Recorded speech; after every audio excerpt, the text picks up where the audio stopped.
کہا بے شک ہم یقیناً تجھے ایک طرح کی بے وقوفی میں مبتلا دیکھ رہے ہیں، اور بے شک ہم یقیناً تجھے جھوٹوں میں سے گمان کرتے ہیں۔ اس نے کہا اے میری قوم، مجھ میں کوئی بے وقوفی نہیں، لیکن میں سارے جہانوں کے رب کی طرف سے ایک رسول ہوں۔ میں تمہیں اپنے رب کے پیغامات پہنچاتا ہوں، اور میں تمہارے لیے ایک امانت دار خیر خواہ ہوں۔ اور کیا تم نے عجیب سمجھا کہ تمہارے پاس تمہارے رب کی طرف سے تم میں سے ایک آدمی پر ایک نصیحت آئی تاکہ وہ تمہیں ڈرائے؟ اور یاد کرو جب اس نے تمہیں نوح کی قوم کے بعد جانشین بنایا اور تمہیں قد و قامت میں زیادہ پھیلاؤ دیا، سو اللہ کی نعمتیں یاد کرو تاکہ تم فلاح پاؤ۔ انہوں نے کہا کیا تو ہمارے پاس اس لیے آیا ہے کہ ہم اس اکیلے اللہ کی عبادت کریں اور انہیں چھوڑ دیں جن کی عبادت ہمارے باپ دادا کرتے تھے؟ تو جس کی دھمکی تو ہمیں دیتا ہے وہ ہم پر لے آ، اگر تو سچوں میں سے ہے۔ اس نے کہا یقیناً تم پر تمہارے رب کی طرف سے ایک عذاب اور غضب آ پڑا ہے۔ کیا تم مجھ سے ان ناموں کے بارے میں جھگڑتے ہو جو تم نے اور تمہارے باپ دادا نے رکھ لیے ہیں،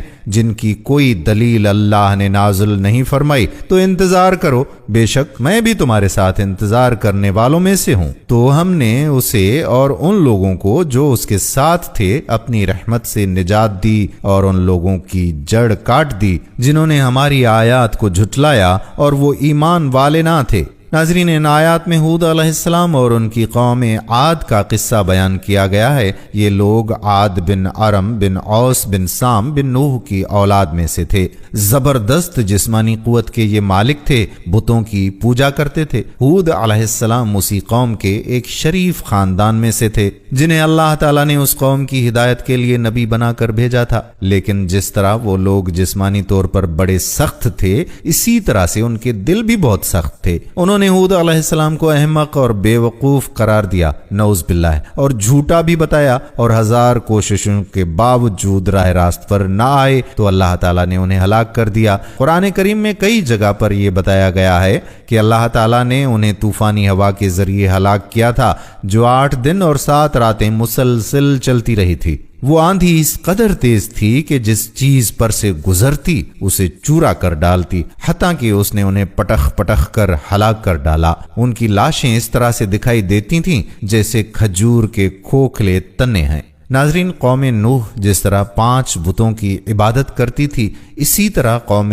عاد بھی خدا تعالیٰ کو چھوڑ کر بتوں کی عبادت میں لگ گئی تھی، اور بقول حضرت ابن عباس رضی اللہ تعالیٰ عنہ کے ان بتوں کے نام سمود اور ہتار تھے۔ رب تعالیٰ نے حضرت ہود علیہ السلام کو قوم عاد کی ہدایت کے لیے مبعوث فرمایا، جو ان کی سب سے معزز اور سردار شاخ خلود میں سے تھے۔ آپ سرخ اور سفید رنگ کے بڑے خوبصورت اور وجیحہ انسان تھے، انہی جیسا ڈیل ڈول تھا اور داڑھی لمبی تھی۔ آپ نے قوم کے لوگوں کو اللہ کی عبادت کی طرف بلایا، توحید اختیار کرنے کا حکم دیا، سمجھایا کہ لوگوں پر ستم ڈھانے کا سلسلہ بند کر دو، مگر ان لوگوں نے یہ کہہ کر ان باتوں کے ماننے سے انکار کر دیا کہ بھلا ہم سے زیادہ طاقتور کون ہے، اور طاقت کا یہی غرور انہیں لے ڈوبا، کیونکہ اللہ تبارک و تعالیٰ نے انہیں یہ ڈیل ڈول عطا کیا تھا، اور وہ اسی کے منکر ہو کر اپنے ہاتھوں سے بنائے ہوئے بتوں کی عبادت میں مشغول ہو کر انہیں اپنا نجات دہندہ سمجھنے لگے تھے، جو ان کی تباہی کا آخرکار سبب بنا۔ حضرت ہود علیہ السلام نے قوم عاد کی اذیتوں پر صبر کیا اور انہیں بتایا کہ میں کوئی بے وقوف نہیں، بلکہ میں تو تمہارے لیے امانت دار اور خیر خواہ ہوں۔ دین خیر خواہی کا نام ہے۔ صحیح مسلم کی روایت کے مطابق سیدنا تمیم داری رضی اللہ تعالی عنہ بیان کرتے ہیں کہ رسول اللہ صلی اللہ علیہ وآلہ وسلم نے فرمایا کہ دین خیر خواہی کرنے کا نام ہے۔ ہم نے پوچھا کس کی خیر خواہی؟ تو آپ صلی اللہ علیہ وآلہ وسلم نے فرمایا اللہ کی، اس کے کتاب کی، اس کے رسول کی، مسلمانوں کے حکمرانوں کی اور عام انسانوں کی۔ حضرت جریر بن عبداللہ رضی اللہ تعالی عنہ بیان کرتے ہیں کہ میں نے رسول اللہ صلی اللہ علیہ وآلہ وسلم سے نماز قائم کرنے، زکوٰۃ ادا کرنے اور ہر مسلمان کے ساتھ خیر خواہی کرنے پر بیعت کی، اور ان روایات سے پتہ چلتا ہے کہ ہر مومن کو خیر خواہ ہونا چاہیے۔